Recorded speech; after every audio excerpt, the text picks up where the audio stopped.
Well, I like Trump's quote when they asked him recently, how are things going in Iran? And he said, we're, quote, knocking the crap out of them. Yes, I thought that's a wonderful quote. And Gavin, how are you today? Oh, Justin, if it got any better, I would go pop. Well, we don't want you to do that, at least not until this episode is over. The mayor of New York and the former person running for president, Kamala Harris, have both condemned regime change in Iran, which I find very interesting, considering they're supposed to have liberal principles. Because the left misunderstands religion, and particularly misunderstands monotheism, and it thinks Islam is a form of Arabic sub-Judeo-Christianity. And because it's often licked Christianity, it thinks it can lick Islam. It doesn't understand that Islam is an entirely different matter altogether. Which of the skyscrapers would you like your new associates to throw you off from in celebration of their victory? There's a viral clip out right now about a CBS, that's a big station here, a lefty-leaning station, yes. reporter who goes to a celebration of Iranians on the streets of LA, and he gets a call from CBS, and they tell him, don't go there, because they're pro-Trump. It's an Islamic blasphemy act, so nobody can say anything about Islam without fear of being locked up. They've got 4 more years to do this. I can't imagine what we're going to have left in 4 years' time. When J.D. Vance was asked which was the first Muslim power to get the nuclear bomb, and he joked the UK, it wasn't so much of a joke. These are not real feminists. These are not people who care about human rights. They're all united in their blind hatred of the United States, Christianity, and Western civilization.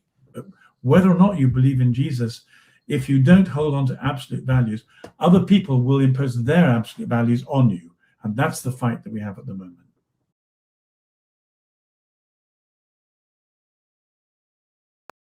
Hi, this is Justin, the host at Reclaiming Christendom, with my fantastic and highly esteemed colleague, Gavin. Gavin, how are you today? Oh, Justin, if it got any better, I would go pop. Well, we don't want you to do that, at least not until this episode is over, because it is very interesting here what's going on in the Middle East. And what I find interesting is the mayor of New York and the former person running for president, Kamala Harris, have both condemned regime change in Iran, which I find very interesting, considering they're supposed to have liberal principles. But what Kamala Harris said recently is, I condemn any regime change in Iran. And this is very ironic, I think you'll see. I think one of the things that we need to take into consideration when listening to anyone from the left is that there has, for some time now, been a conspiracy is the wrong word because it's perfectly out in the open. There's been an alliance between Islam and the left, and it is in the left's interest to stabilize Islam and to support it. So although all the values that Islam represents are contrary to the values the left says it espouses, it has a greater convergence, which is the hatred of all things Christian and post-Christian. I mean, in the sense of Christian civilization. So they're so united in that detestation of what our civilization represents that they make common cause for the moment. Of course, the point comes when they have to fight each other. And each of them is willing to postpone that point because they're both completely confident that they'll win against the other, that the West, the left, Marxism 1.0, 2.0 will defeat Islam, and Islam is quite confident it will defeat Marxism. Actually, in this case, the Muslims are right. The Muslims will win. And the left, very foolishly, under it, but partly because, and this is where it gets quite interesting, I think, conceptually, because the left misunderstands religion and particularly misunderstands monotheism, and it thinks Islam is a form of Arabic sub-Judeo-Christianity. And because it's often licked Christianity, it thinks it can lick Islam. It doesn't understand that Islam is an entirely different matter altogether. Well, what you see right now in the streets of LA, the streets of New York, DC, are these amazing marches, really celebrating Donald Trump. The Iranian people are out in thousands and thousands. Just down Fifth Avenue, New York, the other day, they're all out and they're celebrating Donald Trump. And right now, people like Mayor Mamdani, Kamala Harris, and some of the networks are having a difficult time. It's a difficult time to be a lefty right now, because here there are thousands of women on the street thanking Donald Trump for giving them freedom, thanking them for, destroying this oppressive regime that killed over 30,000 peaceful protesters in a week after that a few months ago, who have been repressing women, killing Americans for decades. And now they're out celebrating this. And the left is getting very uncomfortable because they just don't want to cover it. There's a viral clip out right now about a CBS, that's a big station here, a lefty-leaning station, yes. reporter who goes to a celebration of Iranians on the streets of LA, and he gets a call from CBS, and they tell him, don't go there, because they're pro-Trump. So it's not an easy time right now to be on the left, because the women and the oppressed are thanking Donald Trump. Well, there's a great cognitive dissonance for the left between facts as they truly are and facts as they want it to be. Normally, they don't have to face this because the left are so much in control of the media that the media only presents facts that are convenient for the left. But suddenly, because of what's happened, the media can't ignore, although it's tried very hard to ignore it. I mean, it's refused to cover the protests in Iran itself when they rose up a couple of months ago, but they can't avoid it when it's on our own streets because there's too much noise, and so they're having to deal with it. But the left have always been very good at cognitive dissonance. So it's the gays for Gaza thing. Which of the skyscrapers would you like your new associates to throw you off from in celebration of their victory? Well, I like Trump's quote when they asked him recently, how are things going in Iran? And he said, we're, quote, knocking the crap out of them. Yes, I thought that's a wonderful quote. But, he really put the objectives as get rid of the Navy, get rid of the ballistic missile system, get rid of nuclear capabilities, and maybe most importantly of all, although, they're all important, is get rid of the terrorist funding once and for all, which will benefit Europe, which will benefit the United States, which will benefit everybody. And but I do have to say I'm quite disappointed in your dear leader, Keir Starmer, because I've watched his speeches, and I have to say, really, those are the most pathetic speeches. The man is trembling, pallid and trembling, and he won't even take a side. I almost wish he'd take the other side. I don't even know what the man is saying. Well, I think the only way in which you can understand what's going on in the UK today is to be really right up to date with the breach in history that we've had. So for some time now, 20 years, people like me have been saying there will come a point when there's a watershed in our history, and it'll come in the mid-2020s. And at that point, when conservatism, or the Uni Party, because they're more or less the same, but when the slightly right side of the Uni Party runs out of steam, it will be replaced by a vigorous left-wing government, which will work as hard as it can, as fast as it can, to deprive us of our liberties. So that's the situation we're 1 year into, with another 4 to go. And even in that year, they've achieved enormous things. The thing they're trying to achieve most importantly at the moment is an Islamic Blasphemy Act. So nobody can say anything about Islam without fear of being locked up. They've got 4 more years to do this. I can't imagine what we're going to have left in 4 years' time. And I think I've said before, slightly pretentiously, but let me make use of the facts because they're too important not to make use of. I was giving a talk in America about 6 months ago, and it happened that General Flynn was in the audience of about 20. And as I know that he has a complicated political past in terms of the extent to which he was or wasn't stitched up. But as a former White House security advisor, he's a man of still some great significance. And I said to him effectively, please remember Vietnam, because although Vietnam went wrong in practice, the theory with which you went into Vietnam wasn't necessarily wrong. You saw the oncoming wave of leftist authoritarian government, and you drew a line in the sand and said it has to be stopped here in the Far East. Well, so it didn't go very well politically or militarily, but the fact is the oncoming wave of left-wing authoritarianism is still oncoming, only now it's got to Europe, and it's got to Britain in particular. And the only people who can rescue us from it are probably you. Because, for example, we had a by-election the other day. There was an alliance of the left. Just in brackets, the political narrative of how the left and Islam are going to ally against centrists and right parties has been well documented by Michel Houellebecq in his terrifying book on French politics called Submission. But the left and the Muslims united. They won.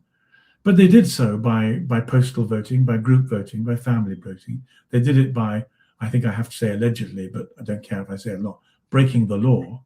We're in a position where our democracy is at a tipping point, and there may not be very much left of it in 5 years' time. We're right on the edge of a civilizational change. And for a lot of people, the UK has been so such an obvious expression of democratic rights with the Magna Carta, with the Second World War, that it's extremely difficult for them to believe what the collapse has taken place. But it's been engineered in part by mass migration. So during my lifetime, and in particular in the last 10 years, our situation has changed drastically. And it looks to me as though the only people who are going to be able to rescue my country are going to be America. So what America is doing in Iran may, in some other respect, have to be done in the UK. Anything you say about Starmer is an understatement, because he's in bed with, there must be a better phrase than that. He is completely committed to a political alliance with Islam. And what you've discovered, we just began the program by discussing, in terms of the way in which the left are standing against Trump, is a situation that we have here. The left and Islam are combined in an alliance to deprive us both of our Christian civilization and of our democratic rights. Well, the good news here, and there is a lot of good news, is I saw that NATO has come out, Mark Rutte, with a statement in full support of what's going on. He said France is behind what's going on. Germany and the other countries are in full support right now of what's going on, which makes the UK look even worse. And let's not forget, Iran has been attacking, very foolishly, I must add, other Gulf states. They've attacked Qatar, UAE, Kuwait, even Cyprus. So right now, it is not looking good for Iran in terms of world opinion. People are not looking at them, and the alliance is just growing. I would say that in some of those marches in the United States, those celebratory marches, you saw the Iranian flag next to the Israeli flag. Now, how often in history would you think you'd see that? It seems like things have reversed themselves. And in the Gulf, you have the other states, some of the other states in the Gulf, helping the United States and Israel. So things are being turned on their head. NATO is supporting it. But of course, the UK is still sitting on the fence foolishly at this opportunity. In fact, when Trump asked to use the Diego Garcia, the over in the islands there, and asked to use the airport, he met a lot of resistance, and I don't think that's very good for the special relationship. Well, the UK isn't sitting on the fence. It's entirely constrained by Islamic political preferences. And when J.D. Vance was asked which was the first Muslim power to get the nuclear bomb, and he joked the UK, it wasn't so much of a joke. Essentially, the government in the UK at the moment its priorities are determined by a democratically small but demographically larger Muslim constituency. So you're right in saying that, well, okay, NATO's got it together, and the leaders of the other European countries are slightly more independent. But the fact that they've gone one direction and the UK has gone in another is an indication of the imprisonment of the UK to Islamic interests. The other interesting thing you said, of course, takes us back to the Iran-Iraq war. One of the ways in which the West is kept most safe is when Sunni Muslims and Shia Muslims, to quote Donald Trump, beat the crap out of each other. And when they're doing that, then they can't, the instinctive violence that overflows from within the heart of Islam is wasted on each other. And that's a good situation for us to be. But the point at which they're no longer doing that is the point when the West is in maximum danger. As it happens, the Shia regime of Iran has declared war on the Sunni Muslims in the rest of the Middle East, somewhat to our advantage, but I'm not sure it'll make, who knows what difference it'll make in the end, but symbolically it reminds us of the way in which the power shifts between these different factions. Yeah, and I get a feeling talking to people on the left. Of course, there's those that are in the know, but there is an enormous naiveness with what exactly this Ayatollah's regime did to the Persian people and to Iran. I mean, for example, their flag, which used to have the lion and the sun, was changed to Islamic symbols. The national anthem was changed, I believe, twice to include Arabic. The schools, Arabic was brought into the schools. So there's been this, in some sense, they have been colonized by Islamic Arabs. And the Persian people, I think over 80% of the Persian people want this colonizing Arabic Muslim regime out of there. And that's why it's amazing to see so-called feminists and other people on the left not supporting this group that does not want to be repressed, that want freedom, and that want a secular government and the ability to choose. I mean, I believe Iran is around 90% plus Muslim, but of course before that you had Zoroastrianism, Christianity. I think the second largest Jewish community outside of Israel is in Iran. That's not so any longer. So such amazing things could be happening. And the fact that the left, there's celebrities in Hollywood right now, Jane Fonda, Rosie O'Donnell, and the usual suspects, Mark Ruffalo, screaming about the fact that the U.S. would dare try to change this regime. And the fact that these people within the U.S. and other countries are screaming about it tells you how far blinded this group is. These are not real feminists. These are not people who care about human rights. They're all united in their blind hatred of the United States, Christianity, and Western civilization. That's quite right. The first time I was alerted to this was when I was driving through Cairo with a Coptic taxi driver, and knowing I was British, he said, this has been about 1998, 2000, I think. He said, you must make sure they don't do to you what they've done to us. And I said, what do you mean? He said, well, it was over a longer period of time, but the Arabs and Islam is not native Egypt. We were a mixture also of different religious adherences, but including Christianity. But we were Copts. The Copts are the Egyptians, and we were invaded by the Arabic Muslims, and they imposed upon us Islam and Arabic, and then started bombing us and killing us. What happened in Egypt some time ago was replicated in Iran. The same thing, what you've just described. The Iranians, the Persians, who contained a multitude of religions, including Zoroastrianism, which I've always been very attracted to, and I think is extremely close both to Judaism and to Christianity. And they set out to wipe them all out. Islam is a totalitarian religion. I would say, we can't easily use political terms, but it sometimes makes more sense to talk of it as being a religion of the very far right, complementing utopian Marxism, which is a kind of secular religion of the very far left. And they work hand in hand to destroy everything in the middle, as we said before, on the basis that one of them will ultimately win and become completely authoritarian and impose both their views, which depend upon worldwide domination for their integrity, both Marxism and Islam have worldwide domination as their major goal. Well, I think another thing that really has been a factor here, people aren't talking about it that much, but is really what's happening to China here. Because if you think about it, a year and a half ago, everybody was talking about China. China's going to take Taiwan. China's the next big power. But since Trump has come into office, he has, first of all, the issue with the Panama Canal. That was falling into China's hands, and he basically told Panama, "I'm going to, kick the crap out of you," end quote, unless you let us get back control. And I heard that Panama just dropped the lease.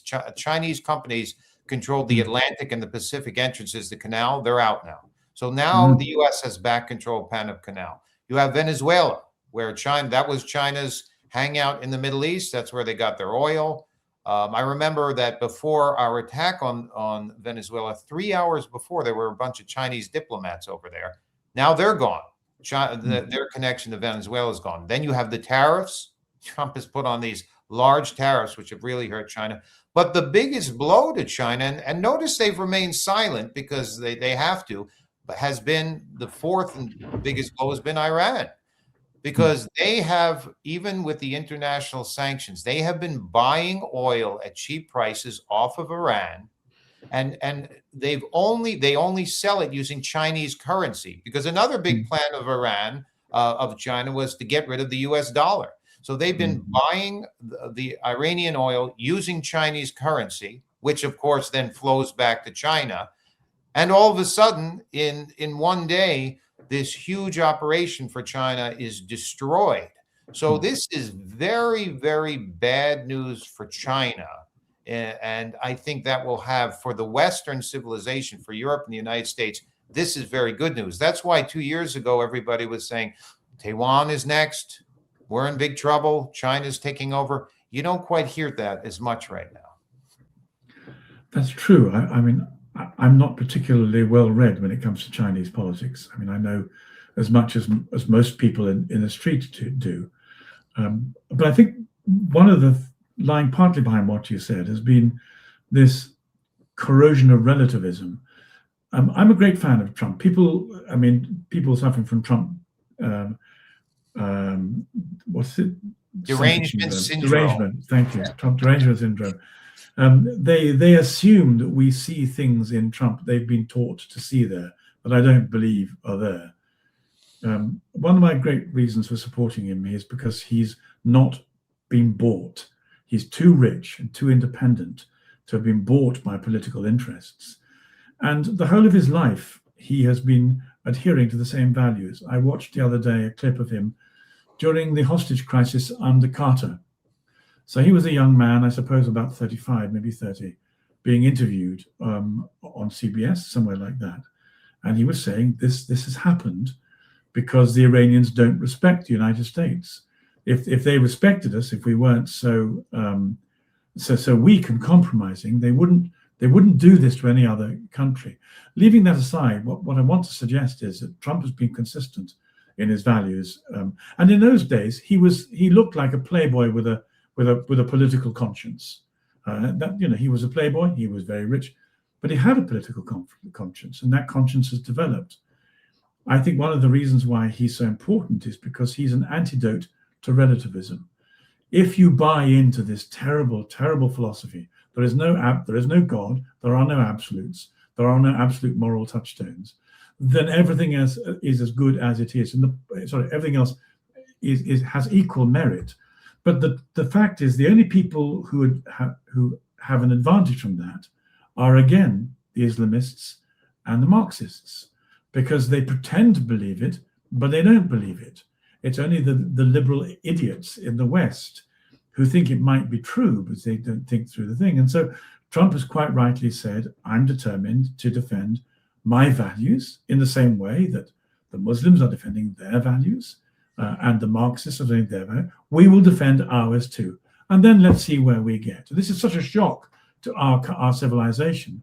For the last 60 years, the dastardly educationalists have been pushing this toxic philosophy of relativism, which is untrue at every single level. And again, thank God for Jordan Peterson, who's found the right words to persuade even the not very intelligent people, that there's a difference between equality of opportunity and equality of outcome. Where did you ever hear that said before Peterson came on the scene? Even though it's fairly obvious and some of us knew it, it took Peterson to popularize it, so that a good number of people who never gave this matter much thought have just begun to realize that at heart there is a kind of global metaphysical and moral view at stake between a pseudo-relativism, which isn't true, but benefits two different absolute philosophies, and a sense of the objective and the absolute, which is in fact what we all live by anyway, pace C.S. Lewis and mere Christianity. You know, you wouldn't know that there was an issue of justice in the universe if the universe hadn't told you what justice was in the first place by natural law. So everyone has a sense of natural law.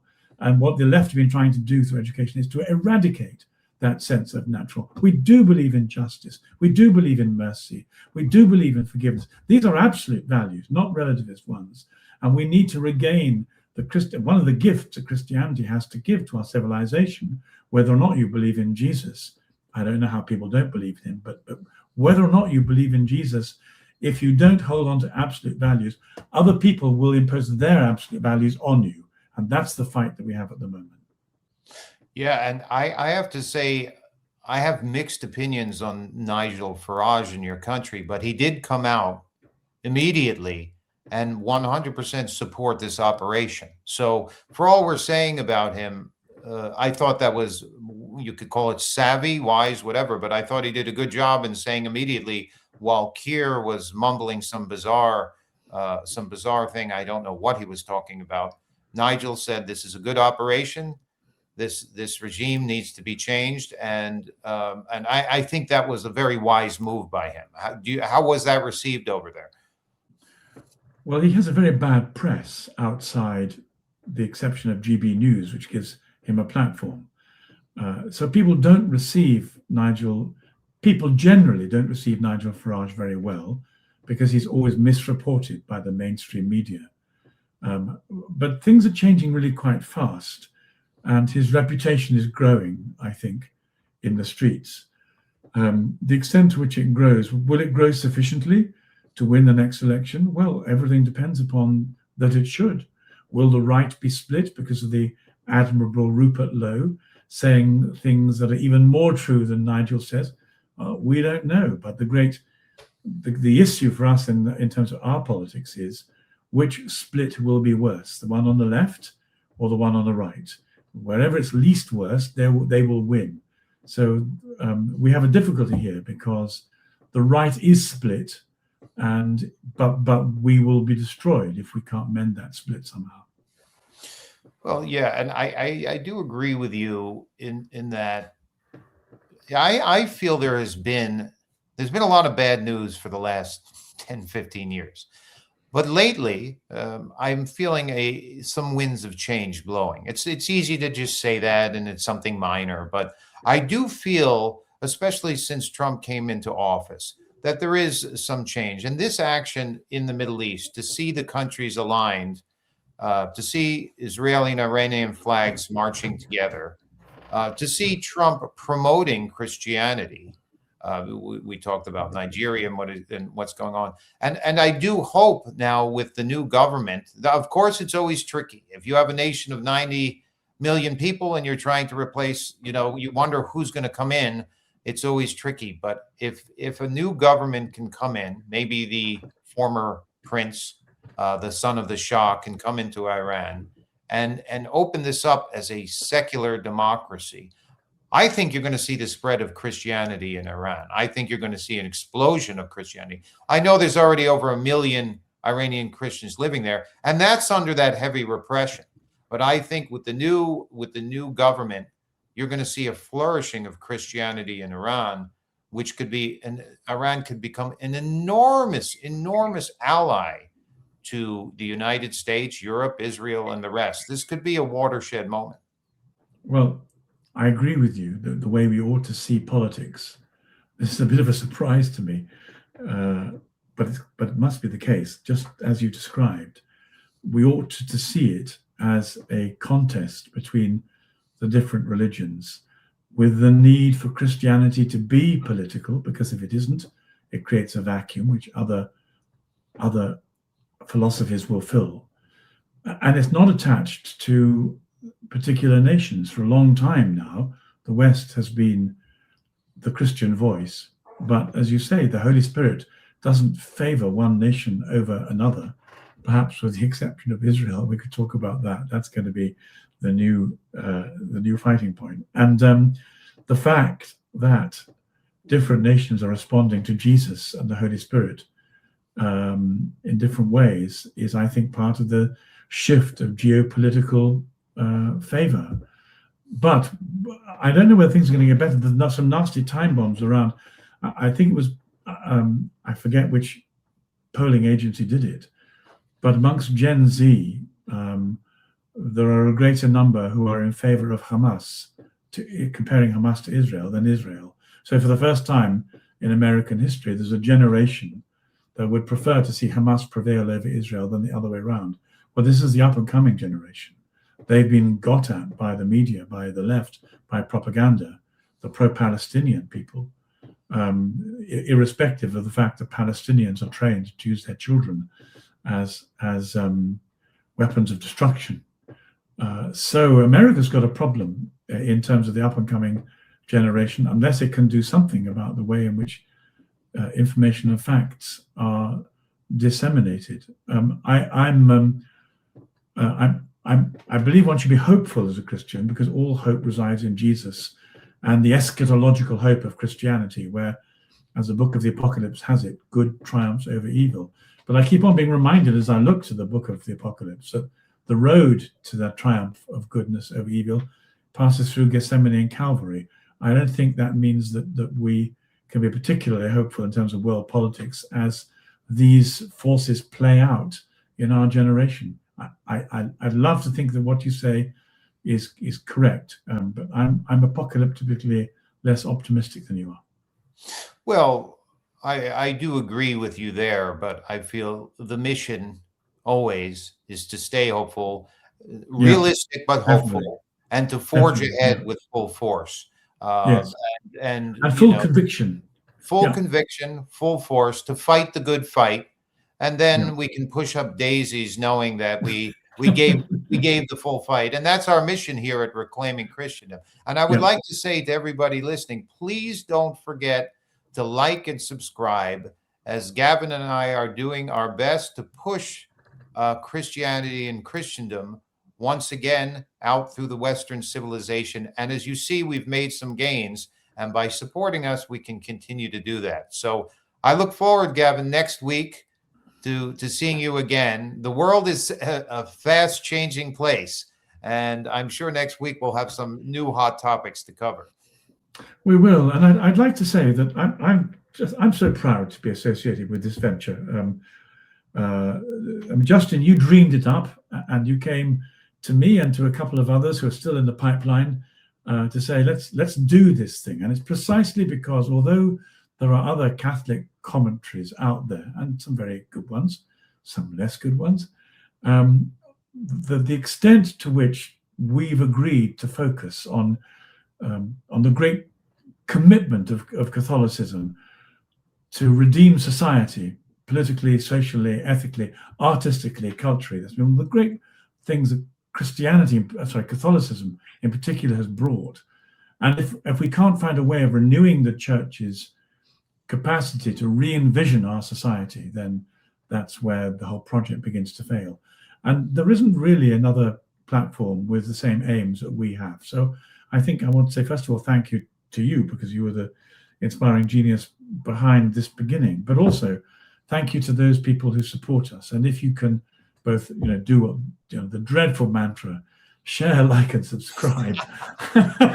sorry to say this, but I mean, I'm very happy in my own platform. I won't do this because it's an act of personal piety. But I think in terms of what we're doing here, we need your help to get this show off on the road. And to the extent that you can make what we do known and your appreciation known, to that extent, we're more likely to succeed. So thank you.